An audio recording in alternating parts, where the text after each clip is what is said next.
നമസ്കാരം. KSEBയിലെ ചില കുടുംബവിശേഷങ്ങൾ പങ്കുവയ്ക്കുന്നതിന് വേണ്ടിയിട്ടാണ് ഞാൻ ഇങ്ങനൊരു വീഡിയോ ചെയ്യുന്നത്. ഞാൻ Sibikutty Francis, working president, Kerala electricity employees confederation ANTC. ഞങ്ങളുടെ KSEBയിലെ ഇടതുപക്ഷ സംഘടനകൾ, അത് വർക്കേഴ്സ് അസോസിയേഷൻ CA2, അവിടെ ഇപ്പോൾ ഭരണം കൊണ്ടു കിടക്കുന്ന ഓഫീസേഴ്സ് അസോസിയേഷൻ എന്ന് പറയുന്ന ഓഫീസേഴ്സ് സംഘടന, രണ്ടുപേരും കൂടെ ചേർന്ന് കഴിഞ്ഞ 15 ദിവസമായിട്ട് ആ പട്ടം വൈദ്യുതി ഭവൻ്റെ മുന്നിൽ, റോഡിലായിരുന്നു സാധാരണ എല്ലാവരും നടത്താറുള്ളത്, ഇതിപ്പോൾ വൈദ്യുതി ഭവൻ്റെ കാമ്പൗണ്ടിൽ തന്നെ. ഇന്നേ വരെ എങ്ങനെ ആരും നടത്തിയിട്ടില്ല. ഞങ്ങൾക്കും സന്തോഷമാണ്. ഇനി ഞങ്ങൾക്ക് നാളെ മുതൽ അവിടെ നടത്താൻ പറ്റും. ഏതായാലും അതിന് മുന്നിൽ അവരിങ്ങനെ സമരമായിട്ടിരിക്കുകയാണ്. സമരത്തിൽ പറയുന്ന കാര്യങ്ങളൊക്കെ ന്യായമാണ്. അതായത് ഈ ഇടതുപക്ഷ സർക്കാർ വന്ന 8 വർഷത്തിനിടയ്ക്ക് ഒരു ചുക്കും നടക്കുന്നില്ല എന്ന് അവർ തന്നെ സമ്മതിച്ചിരിക്കും. അത് തന്നെ വലിയൊരു കാര്യമാണ്. അവരംഗീകാരമുള്ള സംഘടന ഒറ്റയ്ക്ക് അംഗീകാരം കിട്ടിയിട്ട് അവരെ കൊണ്ടൊന്നും പറ്റുന്നില്ല എന്ന് അവർ അംഗീകരിച്ചിരിക്കുക.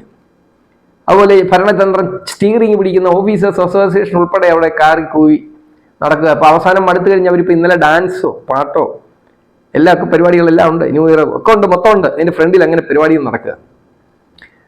അപ്പോൾ അത് സംബന്ധിച്ച് ഇന്ന് മന്ത്രി ഒരു ചർച്ചയ്ക്ക് വിളിച്ചു എന്നാണ് പറയുന്നത്. കഴിഞ്ഞ ദിവസം വരെ മന്ത്രി പാലക്കാടായിരുന്നു, അദ്ദേഹം കൃഷി പരിപാടികളൊക്കെ ആയിരുന്നു. മുഖ്യമന്ത്രി ചർച്ചയ്ക്ക് വിളിക്കുന്നില്ല ഇവരെ. ഒന്ന് ആലോചിച്ച് നോക്കി. ഞങ്ങൾക്കാണ് അതിൻ്റെ കുറവ്, ജീവനക്കാർക്ക് അതിൻ്റെ ഒരു വലിയ വിഷയമല്ലേ. മെജോറിറ്റി വരുന്ന സംഘടനകൾ, ഓഫീസർമാരുടെ സംഘടനയും 53% CA2 ഓഫീസർമാർ, അവർ തന്നെ 17% ഉണ്ടെന്ന് അവർ പറയുന്നു. ഞങ്ങൾ 15% ഉള്ളൂ. അപ്പൊ ഇത്രയും പേര് പറഞ്ഞിട്ടും മുഖ്യമന്ത്രി പോലും നോക്കുന്നില്ല. അവസാനം കാലെ കയ്യെ പിടിച്ച് മന്ത്രിയോടെങ്ങാണ്ട് പറഞ്ഞു, മന്ത്രി പറഞ്ഞു എന്നാ പിന്നെ വരാൻ പറഞ്ഞു. ഒന്ന് ആലോചിച്ച് നോക്കണം. അംഗീകാരമുള്ള ഒരു സംഘടന സമരം ചെയ്തിട്ട് 15 ദിവസം ഇരുന്ന് കഴിഞ്ഞാൽ മന്ത്രി ഒന്ന് ചർച്ച ചെയ്യാമെന്ന് പറയുന്നു. അപ്പൊ ചർച്ച ഇന്നിപ്പം നടക്കും ഉച്ച കഴിഞ്ഞ്. ചർച്ചയിൽ എന്താ തീരുമാനമാകാൻ പോകുന്നെന്ന് ഈ ഇവരുടെ കൂടി ഇരിക്കുന്ന സഹാക്കൾ തന്നെ നമ്മളോട് കാഷ്വൽ ഫ്രണ്ട്ഷിപ്പിൽ വിളിച്ചു പറഞ്ഞതാണ് പലരും. പിന്നെ നമുക്ക് സാമാന്യ ബുദ്ധിയുള്ളവർക്ക് ഊഹിച്ചാൽ അറിയാം എന്താണ് തീരുമാനം വരാൻ പോകുന്ന. ഉച്ചയ്ക്കെടുക്കുന്ന ചർച്ചയിലെ തീരുമാനം എന്താ വരാൻ പോകുന്നെന്ന് നമ്മൾ ഊഹിച്ച് പറയുക. അത് അവരുടെ കൂടെ ഉള്ളവർ തന്നെ പറഞ്ഞതാ. സംഭവം ഇപ്പം പറയുമോ. ഏതായാലും അതിനു മുമ്പേ നമ്മളൊന്ന് പറയുക. ഇവരെ DA പെൻഡിങ് ആണ് ഞങ്ങൾ ആവശ്യപ്പെടുന്ന ഒരു കാര്യമാണ്. അതാണ് ഞങ്ങൾ ഈ ആവശ്യങ്ങൾക്ക് പിന്തുണ കൊടുക്കുന്നു, ഇവർക്കൊപ്പം ഞങ്ങളുണ്ടെന്നൊക്കെ പറയുന്നത്. അതുകൊണ്ടാണ് 18% DA പെൻഡിങ് ആണ്. DA തരാതിരിക്കാൻ പറ്റത്തില്ലല്ലോ. കരാറിൽ എഴുതി വെച്ചിട്ടുള്ള സാധനമാണ്. പക്ഷേ ഞങ്ങൾ കോടതിയിൽ പോയപ്പോൾ കോടതി പോലും ഞങ്ങളെ വഞ്ചിച്ചു. അതിന് ഇവർ കൂട്ടുനിന്നവരെ ഇപ്പം വഴിയിൽ സമരം ഇരിക്കുന്നത്. ബോർഡ് നവംബർ 2023 നവംബറിൽ തരുമെന്ന് പറഞ്ഞ് അവസാനം ബോർഡ് കോടതി പറഞ്ഞു ശമ്പള കരാറിന് അംഗീകാരമില്ല എന്നൊക്കെ പറഞ്ഞ് DA നിഷേധിച്ചു. ആ DA കിട്ടേണ്ടതാ. ഇപ്പൊ 18% കിട്ടണം. ഇവർ സമരം ചെയ്ത് ഇന്ന് ചർച്ച ചെയ്ത് DA 18% മേടിച്ചാൽ ഞങ്ങൾ അവർക്കൊരു സല്യൂട്ട് കൊടുക്കും. അത് വാങ്ങണം. അതിനല്ലേ അംഗീകാരം കൊടുത്തിരിക്കുന്നത്. KSFയിൽ കൊടുത്തല്ലോ, DA അപ് ടു ഡേറ്റ് ആണല്ലോ. സർക്കാരിൽ കൊടുത്തതെന്ന് ഇവിടെ നോക്കേണ്ട കാര്യമില്ലല്ലോ. ഇവിടെ ചർച്ച കഴിയുമ്പോൾ നടക്കാൻ പോകുന്ന കാര്യം എന്താണെന്നറിയോ? 1% DA കൊടുക്കും. 4%. 1% ഒരു ഗഡു 4% DA കൊടുക്കും.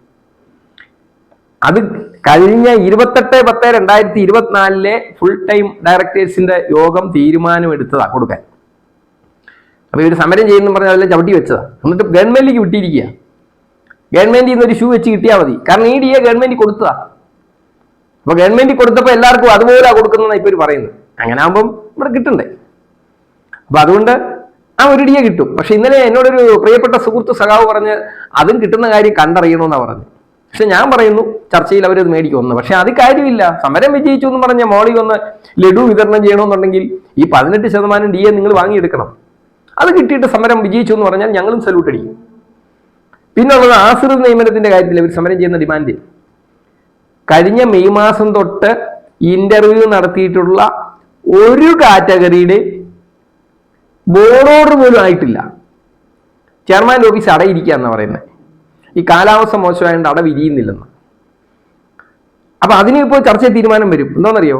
അത് ഗവൺമെന്റിൽ കാലാവസ്ഥ മോശമായിട്ടിരിക്കുകയാണ്, ഗവൺമെന്റ് തീരുമാനം ഉടനെ എടുക്കും, എടുക്കുന്നതനുസരിച്ച് ഇവിടെയും തീരുമാനം എടുക്കും എന്നൊക്കെ പറഞ്ഞൊരു തീരുമാനമൊക്കെ വരും. ആക്ച്വലി ഡ്യൂട്ടിക്കിടയിൽ ആക്സിഡന്റ് പറ്റിയ ലൈൻമാന്റെ വിധവയ്ക്കുള്ള ജോലി പോലും കൊടുക്കുന്നില്ല. കുറെ പേര് ലിസ്റ്റിൽ കിടപ്പുണ്ട്, OA പ്ലേസ് ഇല്ല എന്നും പറഞ്ഞു. എന്നിട്ട് കോൺട്രാക്റ്റിൽ വൈദ്യുതിയിൽ 10-40 പേരെ OA വെച്ചിട്ടുണ്ട്. അപ്പൊ അതല്ല തന്നെ ഉമ്മൻചാണ്ടി സർക്കാരിന്റെ കാലത്ത് ചെയ്ത് എന്താണെന്നറിയോ? OA കാഷ്യറാക്കി അവരുടെ കോട്ടയിൽ. എന്നിട്ട് ഈ വിധവകളെ ഒപ്പോസ് ചെയ്തു. അതും ചെയ്യാതിരിക്കാനുള്ള കുറെ കുറച്ച് പണിയൊക്കെ ഇവിടെ കാണിച്ചു വെച്ചിട്ടുണ്ട്. അപ്പൊ ആസിർ നിയമനം ഡിമാൻഡിൽ പറഞ്ഞിരിക്കുക. ഇപ്പൊ സമരം വിജയിച്ചു എന്ന് പറയുമ്പോൾ അവർ പറയും ഗവൺമെന്റ് തീരുമാനം എടുക്കും, ഉടനെ അതനുസരിച്ച് ഞങ്ങൾ ചെയ്യും. ഗവൺമെന്റ് വേറെ വലിയൊരു പാര വരുന്നുണ്ട്, അതൊന്നും ഞാനിവിടെ പറയുന്നില്ല. അപ്പൊ അങ്ങനെ രണ്ടാമത്തെ കാര്യം അത്. പിന്നെ മൂന്നാമത്തെ കാര്യം നിയമനം എന്നാ പറയുന്നത്. ആര്യാണ സാർ ഭരിച്ചുകൊണ്ടിരുന്നപ്പോഴും 33,500 പേരുണ്ടായി. ഇപ്പോൾ ഉള്ളത് 27,000 താഴെ ഉള്ളൂ. 27,000 ഒന്ന് പിടിച്ചു, 6,500 പേരുടെ കുറവുണ്ട്. അപ്പൊ നിങ്ങൾ ചർച്ച ചെയ്ത് ഈ 6,500 പേരെ നിയമിക്കാൻ തീരുമാനമെടുത്താൽ നിങ്ങളുടെ സമരം വിജയിച്ചു, ചർച്ച വിജയിച്ചു, ഞങ്ങൾ സല്യൂട്ട് അടിക്കും. അതല്ലാതെ ഇപ്പൊ ഇവര് പറയാൻ പോകുന്നത് എന്താണെന്നറിയോ, ഇവിടെ തീരുമാനം എടുക്കാൻ പോകുന്നത് എന്താണെന്നറിയോ, അസിസ്റ്റന്റ് എഞ്ചിനീയർമാരുടെ 227 പ്ലേസ് ഉണ്ട്. അതിൽ 13 ഓൾറെഡി റിപ്പോർട്ട് അപ്പോൾ 224 പ്ലേസ് ഉണ്ട്. അത് നേരത്തെ തന്നെ PSCക്ക് കൊടുത്തതും എടുക്കാതിരിക്കാൻ പറ്റത്തില്ല, ടെസ്റ്റൊക്കെ നടത്തിയതാണ്. പക്ഷെ അതിനകത്ത് ചെയർമാൻ ചെറിയൊരു പാര വെച്ചു. പുള്ളി പറയുന്നത് പീസായിട്ട് ചെയ്യുള്ളൂ, പാർട്ടായിട്ട് 100 എണ്ണം ഇപ്പൊ ചെയ്യുള്ളൂ എന്നാണ് പറയുന്നത്. ഇവര് പറയുന്നത് അതല്ല മൊത്തം വേണമെന്നാണ്. ഞാൻ ഇവരുടെ സൈഡില്ല, അത് മൊത്തം വേണം. ഇവിടെ 5,000 പേരെ ഞങ്ങൾ ഒരുമിച്ച് എടുത്തിട്ട് ട്രെയിനിങ്ങിന്റെ ഒന്നും പ്രശ്നം വന്നിട്ടില്ല, പിന്നെ ഒരുമിച്ചെടുത്ത എന്താ പ്രശ്നം? അവർ പറയുന്നത് ന്യായമല്ലേ? അപ്പൊ അസിസ്റ്റന്റ് എഞ്ചിനീയർമാരാണോ ഇവിടുത്തെ അത്യാവശ്യം എന്നുള്ളത് അത് മറ്റൊരു ചോദ്യം. വർക്കറേയും ലൈൻമാനെയും എടുക്കാതെ അസിസ്റ്റന്റ് എഞ്ചിനീയർമാരാണ് അത്യാവശ്യം എന്നുള്ളത് മറ്റൊരു ചോദ്യം. എങ്കിലും അവർ ടെസ്റ്റ് എഴുതി അവർക്ക് ജോലി കിട്ടണം. അപ്പൊ 100 പേരെയല്ല അതിപ്പോ ചർച്ചയിൽ തീരുമാനം എടുക്കും. ചെയർമാൻ 100 അല്ലേ നിൽക്കുന്നത്, 214 AEമാരെ എടുത്തേക്കാം. അപ്പൊ അവർ പറഞ്ഞ കാര്യം സാധിച്ചല്ലോ. ആക്ച്വലി അങ്ങനല്ല വേണ്ടേ. അപ്പൊ അങ്ങനെ 214 സബ് എഞ്ചിനീയർമാരുടെ കുറെ ഉണ്ട്, 217 ഒഴിവുണ്ട്. ഒഴിവുകൾ ഒത്തിരി ഉണ്ട്. അപ്പൊ 217-ൽ 54 എടുക്കുള്ളൂ എന്നാ ബോർഡ് പറയുന്നത്. FTD നോട്ട് വിട്ടതാ. അപ്പൊ FTD നോട്ട് വിട്ടത് എന്റെ ഉണ്ട്. FTD നോട്ടൊക്കെ ഇതിനകത്ത് കറങ്ങുന്നുണ്ട്, നമുക്കതൊക്കെ കിട്ടുവേ, തരാൻ ആൾക്കാരുണ്ട്. അപ്പൊ അത് 54 എന്നുള്ള ചിലപ്പം വേണേൽ സബ് എഞ്ചിനീയറുടെ 217 എടുക്കാമെന്ന് വേണേൽ സമ്മതിക്കും. അങ്ങനെ അപ്പൊ ചർച്ച ഞങ്ങൾ സമരം വിജയിച്ചു എന്ന് പറഞ്ഞ് ഇവർ ഇറങ്ങിപ്പോരാനാ. എന്നിട്ട് ഇവര് പുറത്തിറങ്ങി ഇവര് വിജയിച്ചു എന്ന് പറയുന്നതിന് കാരണമുണ്ട്. ഈ എമാരെയും സബ് എഞ്ചിനീയർമാരെ എടുത്തു കഴിഞ്ഞാൽ ഈ പോസ്റ്റിംഗ് വരുന്നവരുടെ വീടുകളിൽ ചെന്ന് പറയും ഞങ്ങളാണ് സമരം ചെയ്തത്, കണ്ടോ 15 ദിവസം ഞങ്ങൾ പൊടിയടിച്ച് വഴിയിലിരുന്ന് നിങ്ങൾക്ക് ഞങ്ങൾ മേടിച്ചു തന്നാന്ന് പറയും. ആക്ച്വലി ഇത് അവർക്ക് അല്ലെങ്കിലും കിട്ടുന്നതാ. ബോർഡ് ഓൾറെഡി തന്നെ 100 പേരുടെ 214 AEയുടെ 100-ഉം സബ് എഞ്ചിനീയറുടെ 54-ഉം ബോർഡ് ഓൾറെഡി കൊടുത്തു കഴിഞ്ഞു. മുഴുവൻ ചെയ്യുന്നതിനും ബോർഡിന് നഷ്ടമൊന്നുമില്ല. അപ്പൊ ഇവർ എന്ന് പറയും ഞങ്ങളാണ് ഇത് ചെയ്തു തന്നത്, അതുകൊണ്ട് നമ്മളുമായിട്ട് സ്നേഹം വേണം, ഞങ്ങളുടെ യൂണിയനിൽ തരണം. ഈ ചിച്ചി പരിപാടികളൊക്കെ വരും. കാരണം പണ്ട് ഇൻ സർവീസുകാരുടെ ഒരു 20% കോട്ടായി ഇവരെന്ത് ചെയ്തെന്നറിയോ, പുറത്ത് PSCക്ക് മറിച്ചു കൊടുക്കാൻ നോക്കി കേസായി. അതിനകത്ത് കളിച്ചവരൊക്കെ ഇപ്പൊ പെൻഷൻ മേടിക്കാത്തവർ വരെയുണ്ട്. എന്നിട്ട് പാലക്കാട് നിന്ന് ഈ ചിച്ചി ചോദിച്ചതും ഫോണിൽ വിളിച്ചതും ഒക്കെ മന്ത്രി കേട്ടതാ, മന്ത്രിക്ക് അറിയാം അതൊക്കെ. അതൊന്നും ഞാനിവിടെ വിളമ്പുന്നില്ല. അപ്പൊ ഈ സംഭവം എന്തിനാണ് ഈ സമരത്തിൽ ചെയ്യുന്ന ഇത് മുഴുവൻ ചിലപ്പം ബോർഡ് അംഗീകരിക്കും.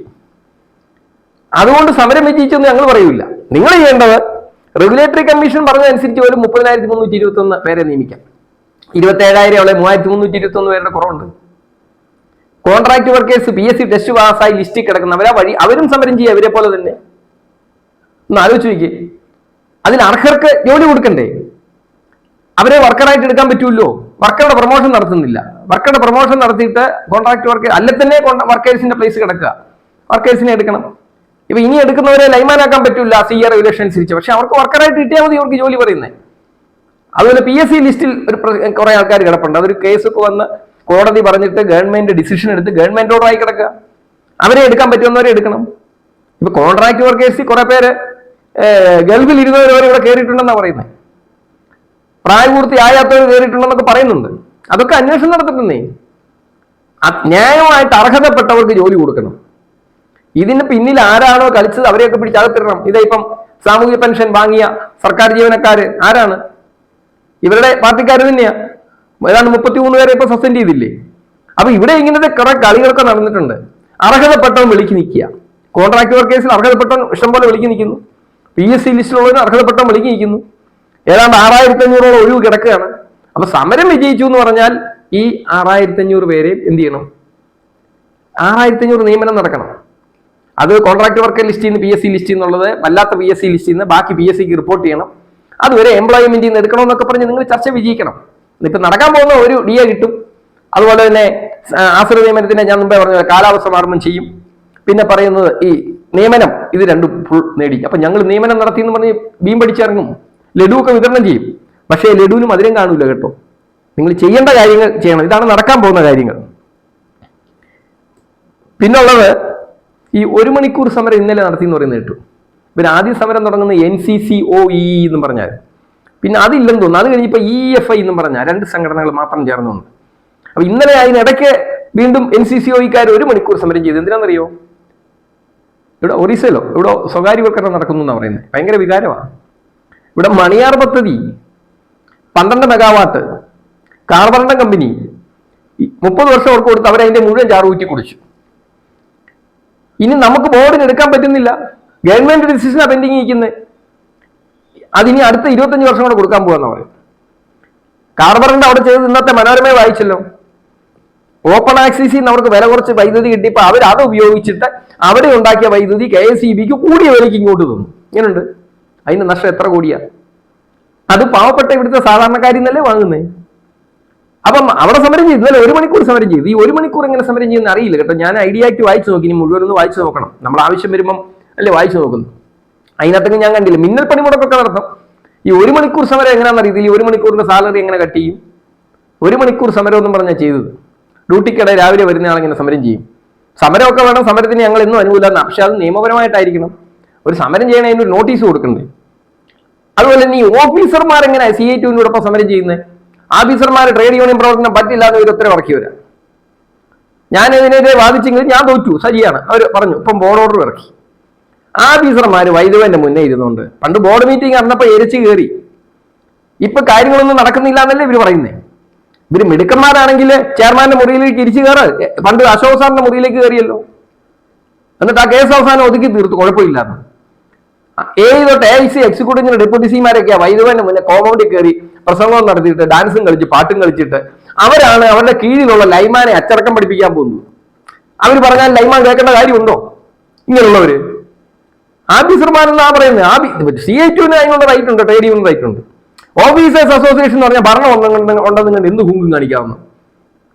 ഒരു AEയോട് ഒച്ചത്തിൽ സംസാരിച്ചു കഴിഞ്ഞാൽ 2 ഇൻക്രിമെന്റ് പിടിക്കും, സസ്പെൻഡ് ചെയ്യും. ഒരു വ്യക്തിയെ സസ്പെൻഡ് ചെയ്തിട്ട് ഇതുവരെ 6 മാസമായിട്ട് എടുത്തിട്ടില്ല. എന്നിട്ട് അവരൊന്ന് കളക്കിയല്ലേ? AEയോട് ഒച്ചത്തിൽ വർത്താനം പറയാവൂ? ഇങ്ങനെയുള്ളവരോടൊക്കെ വർത്താനമല്ല പിന്നെ എന്താ പറയേണ്ടത്? അവിടെ ഇരുന്നുകൊണ്ട് മുദ്രാവാക്യം വിളിക്കുന്നു, പാട്ട് വിളിക്കുന്നു, ചെണ്ട കൊട്ടുന്നു. ഓഫീസർമാരാ, ജീവനക്കാരെ നിയന്ത്രിക്കുന്നവരാ. അപ്പൊ അവർക്കൊന്നും കാണാം അമ്മായിമ്മയ്ക്ക് പരപ്പുറത്ത് ഡാൻസ് കളിക്കാവുന്നല്ല, ഞാനങ്ങനെ പറയുന്നതാ. അപ്പൊ ആ പണിയാണ് ഇവര്. അച്ചടക്ക നടപടി വന്നാലും അവർക്ക് അച്ചടക്കമില്ല. അവർക്ക് എന്തും ചെയ്യാം. അപ്പൊ ഇന്ന് മന്ത്രി വിളിച്ചിരിക്കുന്ന ചർച്ചയില്